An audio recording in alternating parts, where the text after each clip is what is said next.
कि जब आपको छोड़ना पड़े तो रोते रोते छोड़ना पड़े। मैं आपको एक बात कहूं, बुरा नहीं मानेंगे, अटैचमेंट सिर्फ यीशु से रखो, प्यार सबसे करो। प्यार समझते हो? प्यार वाला व्यक्ति पता है कैसे होता है? किसी दिन बात नहीं भी हुई ना तो भी चलता है। अटैचमेंट में रोज चाहिए, आदत पड़ गई है मुझे। मैं दुआ करता हूं आपकी खुदा से अटैचमेंट हो जाए, ऐसी अटैचमेंट हो जाए, अरे बेटा कॉल करे न करे न करे।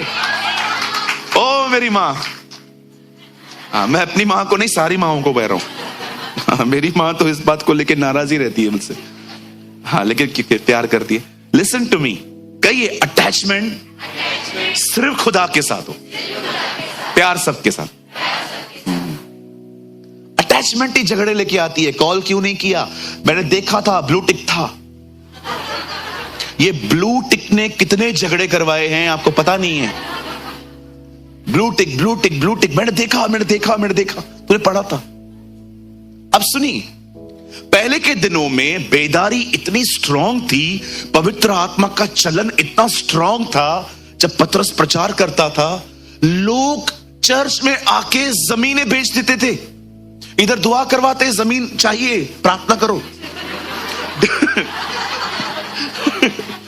आज आप देखते होंगे, आज लोग चर्च में आते हैं, कहते हैं पास्टर जी प्रार्थना करो, सालों से जमीन के लिए लड़ रहा हूं, मुझे ये जमीन चाहिए, मला पाइजे पाइजे पाइजे। यू नो, पहले के दिनों में इतना स्ट्रांग रिवाइवल था कि लोग खुदा में आने के बाद अपनी प्रॉपर्टियां बेच देते थे।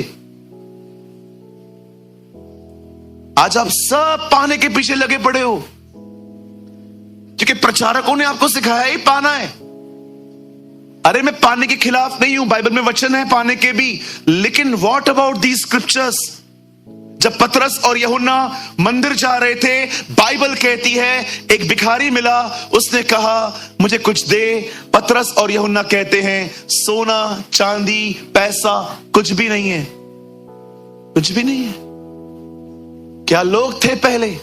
सोना चांदी नहीं था, यीशु था। आज सोना चांदी है, यीशु नहीं है। So sad. हालेलुया। आप जानते हो पहले के दिनों में रिवाइवल इतना स्ट्रांग था, बेदारी बिल्कुल जैसे अज़ूज़ा स्ट्रीट पर रिवाइवल आया था, जैसे वेल्स में। यू नो वेल्स में क्या होता था? बहुत सारे लोग नहीं जानते, वेल्स में एक चर्च होती थी, बकायदा सारी बहनें जब रोटियां पकाती थी चर्च की तरफ देखती थी, वर्शिप चल रही है। एक टाइम आता था जब चर्च में रोशनी आती थी और सारी बहनें किचन से एक दूसरे को मैसेज करती थी, चलो खुदा आ गया। रिवाइवल वाज सो स्ट्रांग, इतनी खतरनाक बेदारी थी कि परमेश्वर की महिमा ऐसे आती थी कि उस चर्च के अंदर लाइट नहीं थी, फिर भी शाम को चर्च वो लेते थे क्योंकि पूरी रोशनी से चमक रही होती थी। आई डोंट नो आप में से कितने लोग हैं जो इस महान प्रभु की दासी रमाबाई पंडिता को जानते हैं। पंडिता रमाबाई, आप जानते हो उनके आश्रम में फायर ब्रिगेड आ गई थी। लोगों ने कंप्लेन की इस आश्रम में आग लगी है, और जब फायर ब्रिगेड वाले आए कुछ हो ही नहीं रहा है। वो एक अलग आग थी। शोले शोले शोले, रूह की आग के शोले, बेज खुदावन जिंदा खुदावन। आप जानते हो ये कितना महान काम है। मेरी बाइबल कहती है, खुदा का पाक कलाम कहता है, स्टार्टिंग के देश में बेदारी इतनी स्ट्रांग थी, इतना अभिषेक स्ट्रांग था कि लोग चेलों से मिलने के बाद अपना सब कुछ बेचकर कलीसिया को देते थे। मैं ये आपको नहीं कह रहा हूं देने के लिए, डोंट वरी। बिल्कुल, मैं गलत मत समझिएगा। आप जानते हो उन दिनों में क्या हुआ? एक परिवार था जिसका नाम था हनन्या और सफीरा, पति पत्नी थे। इन्होंने एक जमीन बेची और जो अमाउंट आया वो अमाउंट उन्होंने आधा अपने पास रखा, आधा उन्होंने चर्च को डोनेट किया। अब प्रॉब्लम ये नहीं है कि उन्होंने आधा दिया आधा रखा, प्रॉब्लम ये थी वो दे आधा रहे थे, एटीट्यूड से दिखा रहे थे हमने पूरा दिया है, बाइबल इसे हिपोक्रेसी कहती है। अगर आप नहीं जानते हैं तो आप आज जान लो, प्रभु की कलीसिया में पहला पाप पाखंडीपना है।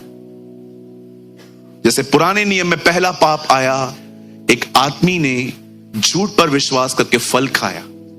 खुदा के कलाम में पहला पाप आया, हिपोक्रेसी। जानते हो हिपोक्रेसी का मतलब क्या होता है? किसी को रॉन्ग इंप्रेशन देना, किसी को गलत इंप्रेशन देना।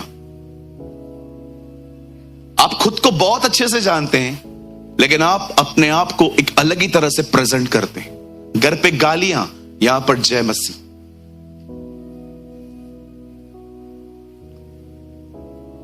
बाहर हर तरह के कपड़े, यहां पर सलवार कमीज। बहुत सारे भाई हैं जो चर्च के अंदर एक रॉन्ग इंप्रेशन देते हैं। एक दिन रूप अलग है, 6 दिन रूप अलग है। That is hypocrisy. चलिए, आज ये मेरा विषय नहीं है। अब वो एक ऐसे परमेश्वर के दास से मिलने जा रहे हैं। सुनिए, एक ऐसे प्रभु के दास से मिलने जा रहे हैं, वो आत्मा से भरा हुआ, छोड़ो उसकी परछाई में अनॉइंटिंग है। अब हमेशा याद रखना, आप में से हर एक को माहौल बदलने की जरूरत नहीं है। आप में से हर एक को पवित्र आत्मा से भरने की जरूरत है। माहौल खुद ही बदलेगा। सुनिए, अब पतरस वहां गया है, ये लोग ऐसे दिखा रहे हैं जैसे सब दे दिया है। अब देखो, पतरस उनसे एक बात पूछता है। 3 लगाइए सीधा।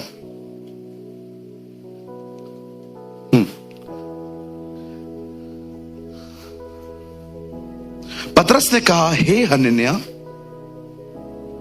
शैतान ने तेरे मन में यह बात क्यों डाली कि तू पवित्र आत्मा से झूठ बोले? आप जानते हो, आप बगैर बोले भी झूठ बोल सकते हो, बिहेवियर से। अब पतरस कह रहा है, यार तू झूठ क्यों बोल रहा है? आगे आइए, मैं फिर से पढ़ रहा हूं। हे हनन्याह, शैतान ने तेरे मन में यह बात क्यों डाली कि तू पवित्र आत्मा से झूठ बोले? अब बताइए, पतरस क्या कह रहा है? तो किससे झूठ बोल रहा है? जोर से कहिए ना। पवित्र आत्मा से झूठ बोल रहा है। ठीक है, कि झूठ बोले कि भूमि के दाम में से कुछ रख छोड़ा, जब तक वह तेरे पास रही क्या तेरी न थी? और जब बिक गई तो वह क्या तेरे वश में न थी? तूने ये बात अपने मन में क्यों विचारी? क्या चल रहा था उसके दिमाग में? ऐसा कौन सा झूठ था जो उसने बोला भी नहीं पर पतरस से पकड़ लिया? हिपोक्रेसी। उसे देख लिया, इसके दिल में कुछ और है, बिहेवियर कुछ और है। आप याद रखिए, जब इनर लाइफ आउटर लाइफ से ठीक से करस्पॉन्ड नहीं करती ना, दैट इज डिफरेंट थिंग। कितने लोगों ने फरीसियों के बारे में पढ़ा है बाइबल के अंदर?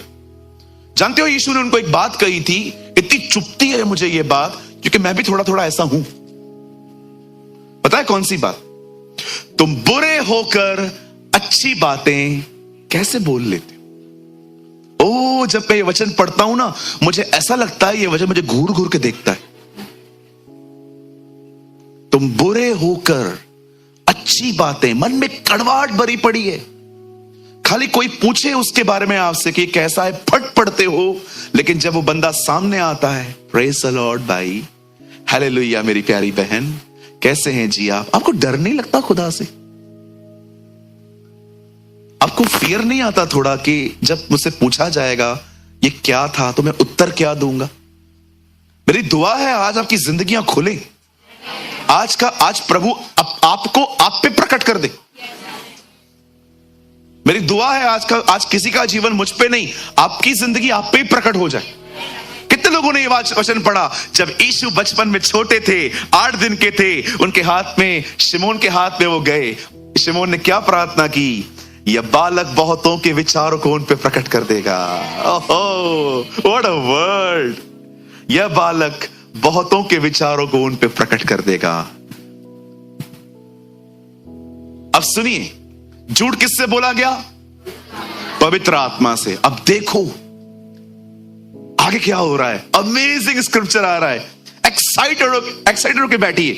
देखिए 3 में लिखा है, पतरस ने कहा, हे हनन्याह, शैतान ने मेरे मन में क्यों बात डाली कि तू पवित्र आत्मा से झूठ बोले। अब हम 5 पढ़ रहे हैं, 5 पढ़ रहे हैं, 4 ही पढ़ रहे हैं। जब तेरे पास थी क्या तेरी न थी, और जब बिक गई तो क्या तेरे वश में न थी। तूने यह बात अपने मन में क्यों विचारी। नाउ लिसन, तूने मनुष्यों से नहीं परमेश्वर से झूठ बोला है। 3 में लिखा है तूने पवित्र आत्मा से झूठ कहा है। 4 में लिखा है तूने परमेश्वर से झूठ कहा है। पवित्र आत्मा परमेश्वर है।